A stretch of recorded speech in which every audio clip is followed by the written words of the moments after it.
My channel. मैं प्रिया मिश्रा लेकर आई हूँ आप लोगों के लिए अमेजिंग जर्नी जो कि है कॉमर्स की दुनिया।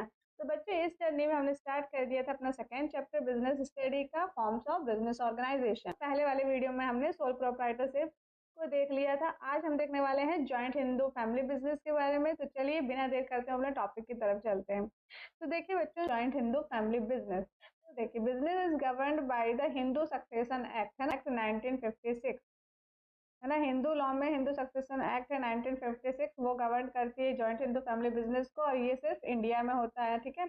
और ये जो भी फैमिली मेंबर, जितने भी फैमिली, जो भी फैमिली के मेंबर है ना, तो वो क्या होगा, वही बिजनेस को आगे बढ़ाएंगे और वही बिजनेस को चलाएंगे, ठीक है। It is आउंड and carried out by the member of Hindu undivided family, ऐसा फैमिली जो अभी तक डिवाइड नहीं हुआ है, जिसका बंटवारा नहीं हुआ है, ठीक है। द हेड ऑफ JHF, जो भी जॉइंट हिंदू फैमिली बिजनेस का हेड होगा, है ना, जो भी सबसे सीनियर मेंबर होगा, जैसे कि मान लीजिए एक फैमिली है जिसमें भी दादाजी हैं, ताऊ जी हैं, चाचा पापा सब बिजनेस कर रहे हैं, और अब हम इंक्लूड हो रहे हैं, ठीक है। अब इसके बाद जो भी हेड है, तो हेड कौन हो गए, सबसे बुजुर्ग कौन हो गए, दादाजी हो गए। तो दादाजी को इस बिजनेस में क्या कहा जाएगा, कर्ता कहा जाएगा, और इन्हीं के पास क्या होगी, सारे की सारी अथॉरिटी होती है डिसीजन लेने के लिए बिजनेस से रिलेटेड। बाकी जो मेंबर है उनको क्या कहा जाएगा, को पार्टनर्स कहा जाएगा, ठीक है। ये हो गया क्या, जॉइंट हिंदू फैमिली बिजनेस। अब देखिए जो भी बर्थ लेगा ना, जो भी जन्म लिया, वो 18 से कम का भी होगा, तो भी वो क्या कहलाया जाए, हिंदू फैमिली बिजनेस का मेंबर कहलाया जाएगा, ठीक है। दो कंडीशन होती है बच्चों यहाँ पे जो फुलफिल होनी चाहिए। एक होती है कि कम से कम 2 मेल मेंबर होने चाहिए फैमिली में, और दूसरा कि कुछ प्रॉपर्टी होनी चाहिए पूर्वज की, है ना। अब ये क्या होगा, JHF बिजनेस होगा, ठीक है। तो फॉर्मेशन है ना, तो फॉर्मेशन क्या है, JHF joint Hindu family business को हम क्या कहेंगे, JHF business is governed by the Hindu succession act 1956। No legal formalities are required, कोई भी लीगल फॉर्मेलिटी रिक्वायर्ड नहीं है to start the business. At least 2 male member होने चाहिए, और कुछ प्रॉपर्टीज होनी चाहिए एंसेस्ट्रल की, ठीक है, एंसेस्ट्रल प्रॉपर्टी होनी चाहिए, कुछ पूर्वज की प्रॉपर्टी होनी चाहिए, 2 मेल मेंबर होने बिजनेस बना सकते हैं, कोई भी लीगल फॉर्मेलिटीज में जरूरत नहीं है। सेकंड है लाइबिलिटी की, करता है ना JHF business has unlimited liability, ठीक है। जो करता होगा उसकी क्या होगी, अनलिमिटेड लाइबिलिटी होगी। He is the eldest member of the family and has the responsibility of making all the decision of the business. The liability of other member is limited to their share in the business. तो जो करता है, जो सबसे senior है, जो Elder person है ना बिजनेस का, उसे हम करता कहते हैं, ठीक है।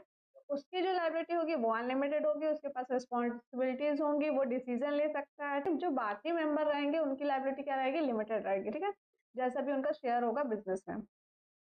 कंट्रोल, तो करता है एब्सोल्यूट डिसीजन मेकिंग अथॉरिटी, है ना, कर्ता के पास ही सारी डिसीजन मेकिंग अथॉरिटी है। सिर्फ कर्ता ही क्या कर सकता है, पूरे बिजनेस को कंट्रोल कर सकता है। The only karta who has the right to enter into a legal contract with other, ठीक है।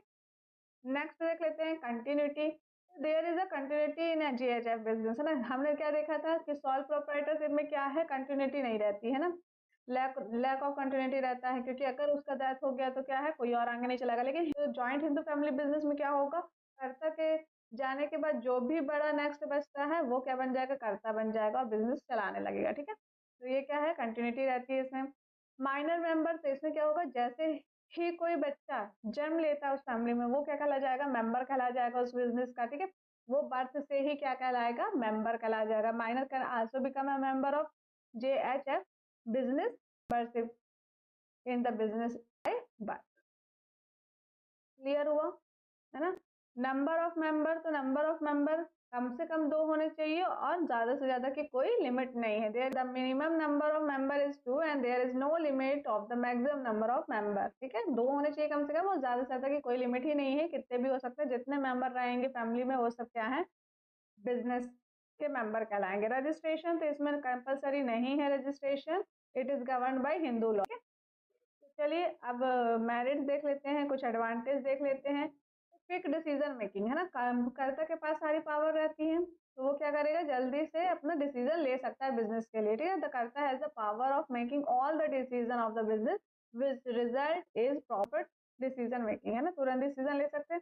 कंटिन्यूटी, तो डेथ हो जाएगी कर्ता की तो भी क्या होगा, बिजनेस चलता रहेगा, क्योंकि जो भी नेक्स्ट एल्डर मेंबर होगा वो फैमिली का, वो बिजनेस को रन करेगा और वही क्या कहलाएगा, कर्ता कहलाएगा। थर्ड है लिमिटेड लायबिलिटी ऑफ मेंबर, तो the liability of all the member, सिर्फ कर्ता को छोड़ के बाकी सबकी लायबिलिटी क्या रहेगी, लिमिटेड रहेगी, ठीक ना। Better corporation, the there is a better corporation among family member as they are owner of the business and thus put their best in the business leading the growth of organisation, है ना। एक ही family के सारे लोग हैं, तो ये क्या करेंगे, बिजनेस का ग्रोथ करने के लिए मिल के काम करेंगे, है ना, अच्छा आउटपुट देंगे, ठीक ना, बेस्ट देंगे अपना, ठीक है। मेरिट्स, आप मेरिट्स देख लेते हैं। तो फर्स्ट है लिमिटेड रिसोर्सेज। लिमिटेड रिसोर्सेज क्यों है, क्योंकि हमारे पास जो भी बिजनेस चल रहा है ना, जॉइंट हिंदू फैमिली बिजनेस का, वो किस पे डिपेंड है, एंसेस्टर की प्रॉपर्टी पर, है ना, पूर्वज की प्रॉपर्टी पे डिपेंड है। तो this lead to limited growth and expansion of the business. Second है अनलिमिटेड लायबिलिटी। अब देखो कर्ता का क्या है, अनलिमिटेड लायबिलिटी है ना, तो इससे क्या होगा, business assets are insufficient to pay business डेब्ट। अगर बिजनेस एसेट्स कम पड़ जाते हैं बिजनेस डेब्ट को कवर करने के लिए, तो पर्सनल एसेट जाएगा कर्ता का, ठीक है। नेक्स्ट है सुपरमेंसी ऑफ कर्ता, तो the karta take all the decision of business, this may lead to conflict among family member, ठीक है। सिर्फ कर्ता ही ले सकता है सारे बिजनेस, तो इसमें क्या होगा, कॉन्फ्लिक्ट क्रिएट हो जाएंगे फैमिली मेंबर के बीच में। नेक्स्ट है लिमिटेड मार्जिनल स्केल, तो द कर्ता is responsible for all the task for a business but a single person can not be the best in all area, ठीक है। सेम कर्ता ही डिसीजन ले सकता है, लेकिन कर्ता क्या है, सारे एरिया में नहीं हो सकता है ना, जिससे क्या होगा, मैनेजमेंट फंक्शन जो है वो इफेक्टिवली काम नहीं कर पाएंगे, जिससे क्या हो सकता है, बिजनेस को लॉस भी हो सकता है, ठीक है। तो बच्चों ये था हमारा क्या, जॉइंट हिंदू फैमिली बिजनेस के बारे में। हमने जॉइंट हिंदू फैमिली बिजनेस होता क्या ये देख लिया है, ठीक है। मैरिट्स देख लिए, डीमेरिट्स देख लिए, फीचर्स देख लिए। आज के लिए इतना ही। नेक्स्ट वीडियो में हम पार्टनरशिप को देखेंगे। तो अगर आपको ये वीडियो पसंद आए तो please like, subscribe and share करिएगा। Thank you.